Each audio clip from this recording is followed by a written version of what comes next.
What happens when America's most trusted morning show host goes head-to-head with one of the most polarizing figures in modern royalty? You won't believe what unfolds when a routine television appearance erupts into a fiery battle of wills that leaves viewers stunned and the studio in utter chaos. Last night's episode of The Today Show delivered raw, unfiltered drama that's got everyone talking. What began as a polite, perfectly rehearsed interview spiraled into something no one saw coming. But before we dive into the details, make sure to hit that subscribe button and drop a comment below, because what you're about to hear will completely change the way you see live television from the moment Meghan Markle walked through those iconic glass doors of Studio 1A. The tension was unmistakable. Backstage whispers hinted at last-minute script changes and frantic phone calls between network executives. Savannah Guthrie, typically the picture of calm professionalism, seemed unusually tense as she reviewed her notes one final time before the cameras rolled. The broadcast opened with its usual upbeat tone, but sharp-eyed viewers could sense a subtle shift, something simmering just beneath Savannah's warm introduction. We're joined now by Meghan Markle, the Duchess of Sussex, here to discuss her latest philanthropic work and upcoming projects. Savannah began, her signature smile not quite reaching her eyes. Meghan entered in a cream-colored blazer, her poise unshaken, her confidence unmistakable. At first, the conversation was light. California life, charitable causes, motherhood. But then, Savannah leaned in. "Let's talk about your relationship with the media," she said evenly. "You've often spoken about being misrepresented. How do you reconcile that with your decision to maintain such a public platform?" Meghan's polished composure flickered, just for a heartbeat. "Well, Savannah," she began, "there's a big difference between fair reporting and what we've experienced, often quite unfair and frankly harmful. When you're trying to do meaningful work, it's frustrating when the focus shifts to sensationalism instead of substance." It was a subtle but unmistakable jab. Savannah caught it instantly. Her reply, measured but sharp, landed like a test. "But wouldn't you say public figures, especially those who choose the spotlight, have to accept both praise and criticism as part of that choice?" A hint of irritation crossed Meghan's face before she regained control. "I think that's an interesting perspective, Savannah. But I challenge your premise. No one should be expected to tolerate harassment or distortion just because they're visible. That kind of thinking is part of the problem." The tension in the studio deepened. Savannah leaned forward, eyes narrowing slightly. The sign viewers recognized as her shift into hardball mode. "Let's talk specifics," she pressed. "Reports have surfaced, multiple sources in fact, describing difficult working conditions during your time with the royal family. Former staff have alleged that you were challenging to work with. How do you respond to that?" The air crackled. Meghan's smile faltered. Her shoulders stiffened. For a long moment, silence filled the studio. "I find it troubling." "Savannah," Meghan finally said, her voice edged with restrained anger, "that you'd give weight to anonymous sources and unverified claims instead of focusing on the documented work I've done, the real change I've tried to create." The words landed heavy. The crowd fell silent, and everyone watching knew they were witnessing the start of something that would dominate headlines for days to come. Meghan's tone hardened, the warmth gone from her voice. "What Harry and I have done," she said sharply, "speaks for itself. And this," she gestured subtly toward Savannah, "this is exactly the kind of journalism I was talking about earlier, the choice to chase sensationalism instead of truth." Savannah's expression didn't waver, but her posture straightened. Viewers could tell. She'd just been challenged on her home turf. "With respect," Savannah began evenly, "these aren't unsubstantiated claims. Multiple reputable outlets have reported on these issues, following standard journalistic practices. Are you suggesting they all fabricated their stories?" The gloves were off now. The tension was thick enough to cut.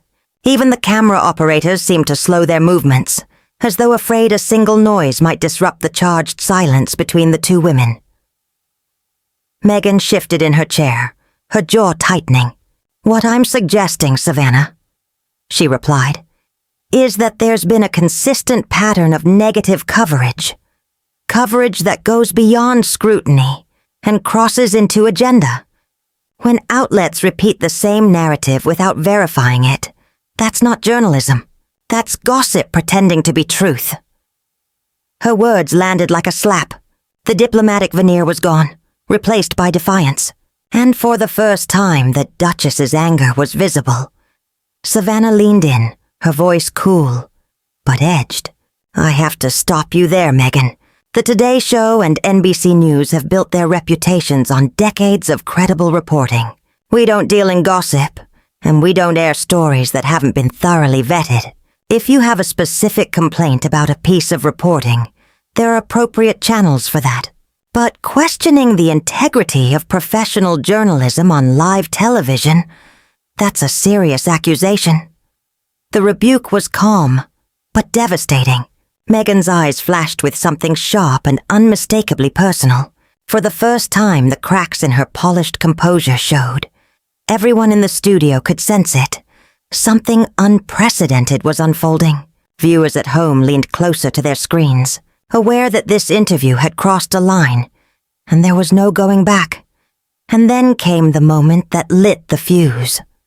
Savannah leaned back slightly, her voice taking on that unmistakable tone of quiet authority, the kind that always preceded her toughest questions. "Since we're discussing accuracy and accountability," she said, "let's address the elephant in the room." The air froze.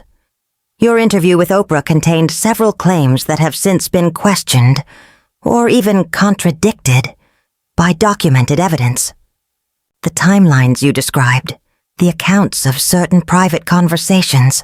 How do you reconcile those inconsistencies with your criticism of the media's accuracy?" The question struck like lightning. Meghan's face changed instantly. Shock, then disbelief, then pure indignation.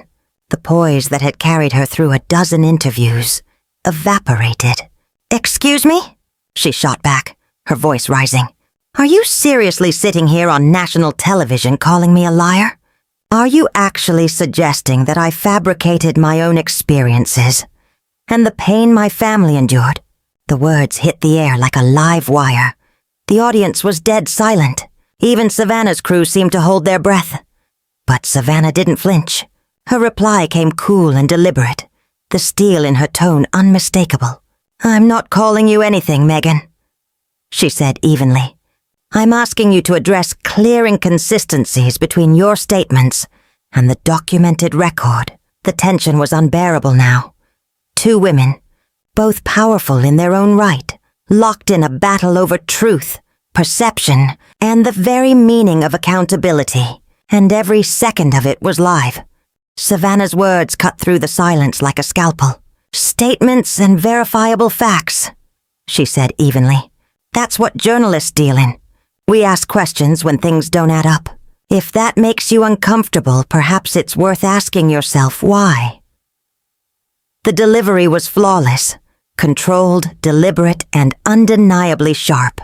Every syllable landed with precision, revealing the veteran journalist's mastery of measured confrontation. Savannah wasn't just interviewing now. She was defending the very foundation of her profession. Meghan's reaction was immediate and visceral. "This is absolutely unbelievable," she said, her voice trembling with anger. "I came here in good faith to talk about meaningful work, about causes that matter, and instead you've ambushed me with this prosecutorial line of questioning. This isn't journalism, Savannah. It's character assassination disguised as an interview." The accusation struck hard. For a fleeting second, the air between them seemed to crackle. Viewers could see the shift in Savannah's posture. The exact moment she decided diplomacy was no longer required. "Character assassination?" Savannah repeated, her voice still calm, but colder now. "Meghan, asking public figures to clarify their public statements isn't character assassination. It's accountability. You've made serious allegations against individuals and institutions. Allegations that have had real-world consequences for real people. They deserve to have those claims examined. That's not hostility. That's responsibility. The words landed like a verdict. The polite morning show veneer was gone. What remained was pure confrontation. Meghan leaned forward, her tone rising. Real-world consequences? She repeated, her voice tightening. Let's talk about those, Savannah. Let's talk about the toll of relentless negative coverage. The harassment, the threats, the lies that come from narratives like the ones you're perpetuating right now. You want to talk about accountability? Then maybe the media should start being accountable for the harm it causes. It was an impassioned deflection, and Savannah saw it instantly. She leaned in slightly, her tone cool and unwavering. That's a valid conversation, she replied. But right now, we're discussing your responsibility for the accuracy of your own words. You can't demand fairness from the media while refusing to answer questions about your own claims. That's not how accountability works. The logical force of her response hit like a hammer, and in that instant, something inside Meghan snapped. You know what, Savannah? She said, her tone suddenly fierce. This is exactly why people have lost faith in mainstream media. You sit there with your sanctimonious attitude, pretending to be objective when you're clearly pushing an agenda. This isn't an interview. It's a setup. And I won't sit here and be lectured by someone who decided who I was before I even walked in this studio. The audience gasped audibly. It was no longer just tension. It was combustion. Savannah's expression hardened, her professionalism now carrying the unmistakable edge of moral certainty. My agenda, Meghan, she said, her voice cutting through the air, is the truth. My job is to ask hard questions. If those questions make you uncomfortable, that doesn't mean they're biased. It means they matter. You came on this show voluntarily, fully aware we'd discuss your public statements. If you expected soft questions and uncritical praise, you came to the wrong place. It was a direct hit, firm, unyielding, and devastatingly composed by now. Both women had dropped every pretense of morning show civility. The masks were gone. What remained was raw, unfiltered conviction. And it made for television unlike anything viewers had ever seen. Meghan's next words came like an emotional detonation. Softball questions? She repeated, her voice rising.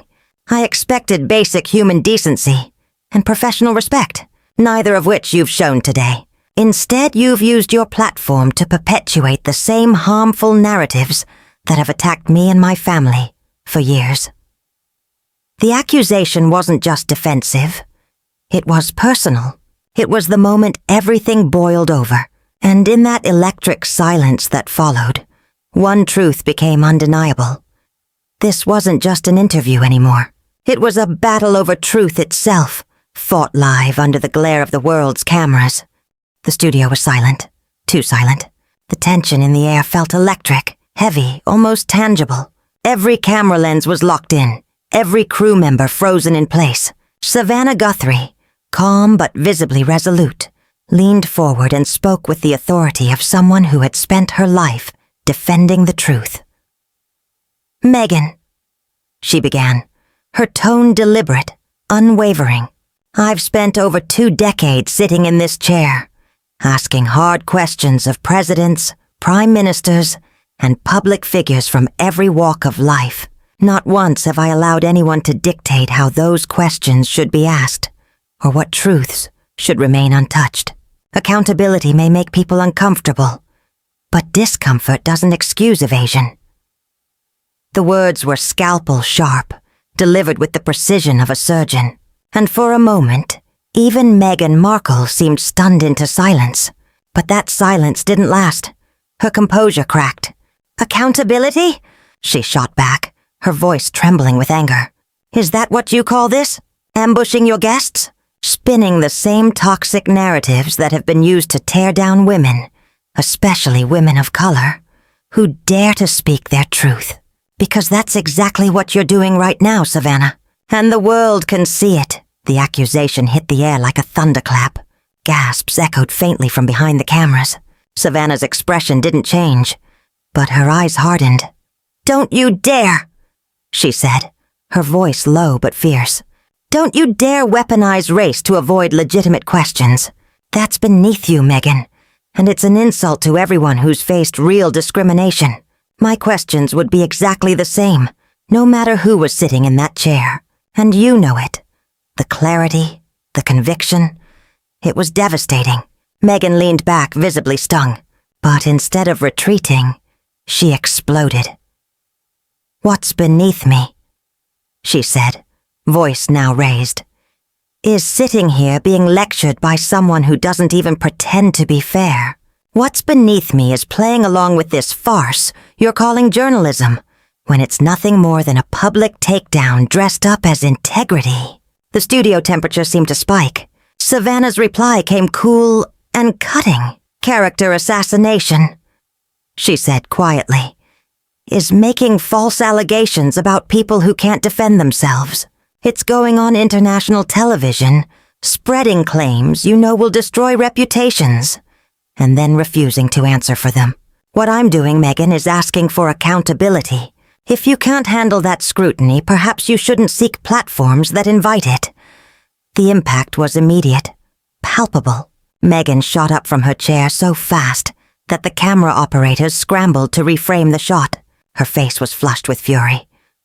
"I don't have to sit here and listen to this," she snapped, voice echoing across the studio. "I came here to talk about meaningful work, and instead I've been subjected to a hit piece designed to humiliate me. This is exactly the kind of toxic environment that drove me and my family away from public life." Savannah didn't flinch. She remained seated, still composed, unshaken. "You're free to leave any time, Meghan," she said, her tone firm but even. "But before you do, let's be clear. This show has always been a place where difficult questions get asked. Holding public figures accountable isn't harassment. It isn't bias. And it certainly isn't character assassination. It's journalism, and I will never apologize for doing my job." That final statement landed like a gavel. The studio fell utterly silent except for the sharp sound of Meghan unclipping her mic. Her hands trembled slightly as she tore it free. "You know what, Savannah?" she said, voice dripping with venom. "This says more about you than it ever could about me.